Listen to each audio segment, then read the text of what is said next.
On va à présent s'intéresser au point de vue d'un annonceur.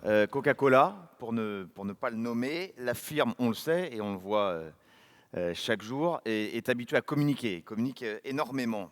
La question qui nous intéresse, c'est de savoir où en est Coca-Cola sur le ciblage publicitaire à la télé. On va poser précisément cette question à Philippe Balladur. Soyez le bienvenu. Merci d'être avec nous. Bonjour, merci. Bonjour. Bonjour à tous et à toutes. Je crois qu'on a beaucoup de chance d'être tous ici aujourd'hui. D'abord parce qu'on est dans un lieu magnifique, merci à TF1, mais aussi parce que nous sommes à la fois les témoins et les acteurs d'une profonde transformation de nos modèles, modèles technologiques, modèles économiques, modèles sociétaux. Et en fait, l'impact de ces changements est fondamental puisque aujourd'hui, pour gagner, il faut réellement déceler et décrypter les signaux faibles. Il faut également anticiper les tendances. Il faut bien évidemment trouver en fait des solutions et les mettre en œuvre de plus en plus rapidement et efficacement, de façon à ne pas être ubérisé, ce qui est la grande frayeur aujourd'hui pour les entreprises, et notamment pour les entreprises de grande taille, puisque en fait aujourd'hui, le point c'est que ces entreprises manquent d'agilité. Or, c'est la nouvelle donne. Je pense que la data, en ce sens, est un élément fondamental qui va aider en fait les grandes entreprises à évoluer rapidement et à pouvoir répondre aux attentes. Ces transformations, en fait, elles sont nécessaires. Coca-Cola a par exemple vécu 130 ans sur un modèle qui a fait son succès, mais est conscient aujourd'hui qu'il doit se transformer. Et cette transformation ne se fera pas sans la data, puisqu'elle va permettre justement d'activer rapidement en fait, des solutions pour répondre à ces enjeux. Un de ces enjeux, c'est bien évidemment de démultiplier en fait l'offre de produits et de marques pour répondre à des attentes consommateurs et acheteurs qui sont toujours plus importantes. Vous le voyez ici, par croissance interne ou croissance externe, en fait, l'objectif est vraiment de pouvoir répondre de plus en plus à ces problématiques. Nous avons un objectif, c'est de rester bien évidemment le leader des boissons rafraîchissantes sans alcool. Pour ce faire, il faut pouvoir répondre encore une fois à l'ensemble en fait, des demandes et des attentes de nos consommateurs et de nos acheteurs via en fait, une gamme qui permette de répondre aux besoins quotidiens. Donc c'est un enjeu majeur et très complexe. Grâce à la data, nous pensons bien évidemment que nous pouvons accélérer en fait, la mise en œuvre de cette transformation et pouvoir mieux comprendre à qui proposer quel type de produit à quel moment. La deuxième transformation, elle est aussi liée au type de format. Et l'importance est phénoménale puisque, en fait, vous le savez, aujourd'hui, nous sommes distribués presque partout avec des formats que vous connaissez pratiquement tous.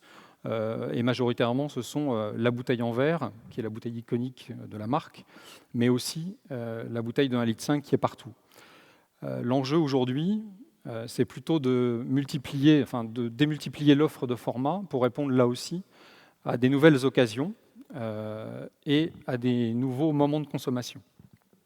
Donc vous le voyez ici, quelques exemples donc des formats qui peuvent répondre pour l'apéritif, des formats qui peuvent répondre à ce qu'on appelle des formats nomades, des formats aussi de célébration, et puis des formats pour les petits plaisirs. C'est la campagne que nous avons lancée récemment sur les mini-cannes et que TF1 a brillamment mis sur ses antennes.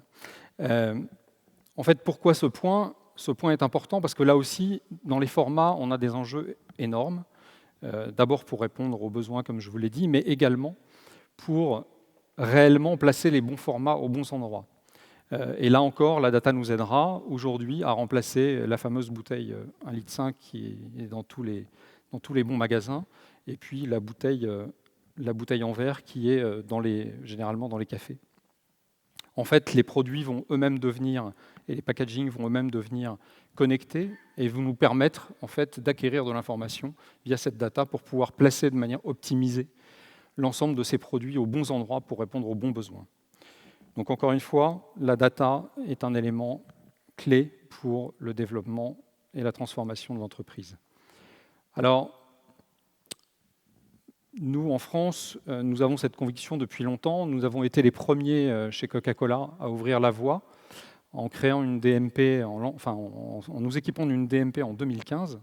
Aujourd'hui, le modèle existe et est développé au niveau global, ce qui est une bonne nouvelle, et donc va permettre une accélération en fait, de la compréhension et du partage d'informations, ce qui nous paraît fondamental. Néanmoins, la data et l'hypersegmentation en général n'est pas nécessairement en fait, une chose facile à intégrer pour les marques de grande consommation.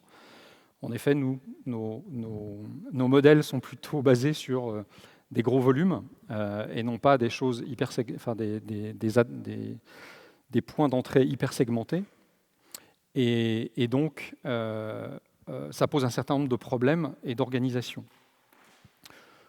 Nous savons faire des marques, créer de la valeur pour ces marques et les proposer à des distributeurs. Mais, encore une fois, pour acquérir de la data, et notamment la data qui concerne la distribution, on a des grosses questions qui sont comment travailler avec nos partenaires distributeurs, comment travailler avec l'ensemble en fait, des lieux où nous sommes présents pour pouvoir générer en fait, de l'information et de l'intelligence. Bien évidemment, il y a le problème des audiences. Donc, notre modèle a toujours été d'essayer de toucher des audiences larges, puisque nos produits s'adressent à une cible très large qui va de 12 à 99 ans. Moins de 12 ans, on essaye de ne pas communiquer, puisque ça fait partie de notre politique de marketing responsable. Mais l'idée, encore une fois, c'est de pouvoir en fait, travailler sur des volumes. Et la grosse question aujourd'hui, c'est l'hypersegmentation. Est-elle une solution et comment en fait, générer quand même du volume grâce à cette hypersegmentation? Le problème aussi qui se pose est le problème de choisir les bons moments et les bonnes occasions. Et encore une fois, la data nous y aidera. Et puis, on a un souci et une réflexion autour du contenu, puisque certes, la data nous aidera à diffuser des contenus très personnalisés, mais la question qui va se poser assez rapidement sera néanmoins est-ce qu'on ne dilue pas en fait, l'image et les valeurs de marque par des consommations extrêmement personnalisées et peut-être intrusives, puisqu'elles seront répétées souvent pour générer probablement de la fréquence ou de l'achat. Donc toutes ces questions sont des questions que nous nous posons et sur lesquelles nous essayons de réfléchir avec nos partenaires, bien évidemment. Mais en revanche, une chose est sûre, nous sommes convaincus que d'abord la data va nous aider et ensuite que les grands médias, les médias de masse, comme la télévision, mais aussi, pourquoi pas l'affichage à moyen terme, ont en fait sont une formidable opportunité pour nous de concilier à la fois cette capacité à cibler de manière très fine et sur d'autres types de critères, mais aussi de générer de la couverture et de toucher l'ensemble des publics cibles. Alors, on en a un exemple là, et on en a parlé, et merci à tous les intervenants qui nous ont montré en fait, le développement de ces data en télévision. Aujourd'hui, effectivement, cette capacité à cibler de la télévision différemment va nous permettre en fait, d'adresser des problématiques marketing beaucoup plus pointues. Par exemple, d'essayer de travailler sur des occasionnels pour faire plus de couverture, puisque en fait, la télévision revendique cette capacité à couvrir des cibles et à recruter. Et en fait, nous, ce qu'on souhaite, c'est bien évidemment travailler de manière toujours plus pointue et améliorer notre ROI. Et la télévision, à cet égard, pourra l'aider, par exemple, en travaillant davantage les occasionnels ou les réguliers, comme vous pouvez le voir ici, et non pas les gros acheteurs qui font déjà la plupart de nos volumes. Or, nous voulons recruter, bien évidemment, plus largement et faire revenir les moins réguliers à la marque. L'autre point, et l'avenir, c'est aussi la télé adressable. On en a parlé un petit peu au début de cette matinée. C'est un formidable enjeu. La France, j'espère, va jouer un rôle majeur dans ce projet de développement. Encore une fois, c'est un enjeu majeur puisque, avec la télé adressable, on sera capable d'adresser en fait des communications sur l'ensemble de nos audiences cibles, mais avec en fait une finesse beaucoup plus importante, qui, par exemple, prendra en compte, comme on le disait tout à l'heure, à la fois le type d'occasion, le type de produit, le type de pack ou de format qui conviendront à chacun des consommateurs ou des acheteurs. Donc c'est vraiment l'avenir. Et nous ne pouvons qu'encourager l'ensemble des acteurs et des parties prenantes à poursuivre en fait, le développement de ce projet d'avenir. Alors, le chemin sera long et passionnant, mais sûrement semé d'embûches, c'est certain. Néanmoins, nous pensons que la data en fait, a un avenir radieux devant elle.